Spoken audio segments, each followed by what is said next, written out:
Okay, we have number 75, exercise number 75 in chapter 4. They don't have an answer for this one, so I've scrawled it out.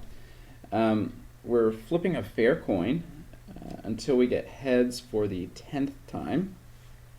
But instead of wanting the number of flips that we have, we want the number of tails that have occurred. And we want the PMF of that variable x representing the number of tails.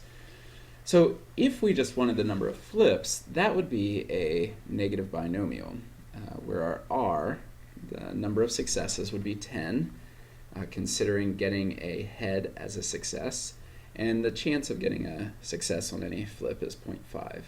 And y would just be the number of flips then. So the probability, the PMF for a negative binomial, we're just letting, again, y represent that number of flips, would be I minus 1, choose 10, then this would actually be 0.5 to the I minus 10 times 0.5 to the 10th, but especially here in this case because it is 0.5, so it's the same, p and q are the same, we can just combine them here for a shorter formula. So just to plug in a number, for example, what's the probability it would take 10 flips? Well, you would have y equals 10, you'd have 10 minus 1, 9, choose 9, 0.5 to the 10th. In other words, you'd have to get ahead every single time, whereas if y equals 11, we'd have 10, choose 9, because any of the first 10 flips could be a tail, and then all the rest would have to be heads. Notice that that last flip has to be a head because we're looking for, as soon as we get 10 heads, we're going to stop. So anyway, that's a negative binomial, and that's a fairly straightforward formula, but that's not what we're looking for. We're looking for the number of tails.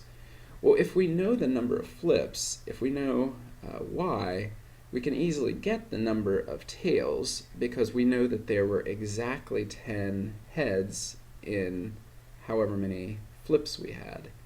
So in other words, this x, this number of tails, is I, the I that is representing our number of flips here, minus 10.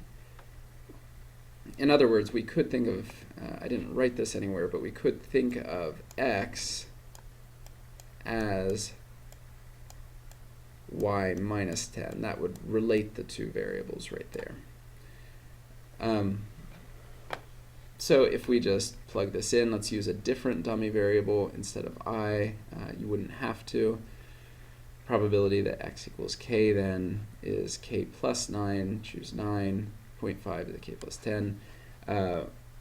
So let's, and I really should put in the values that k could take on here. So in this case, I would be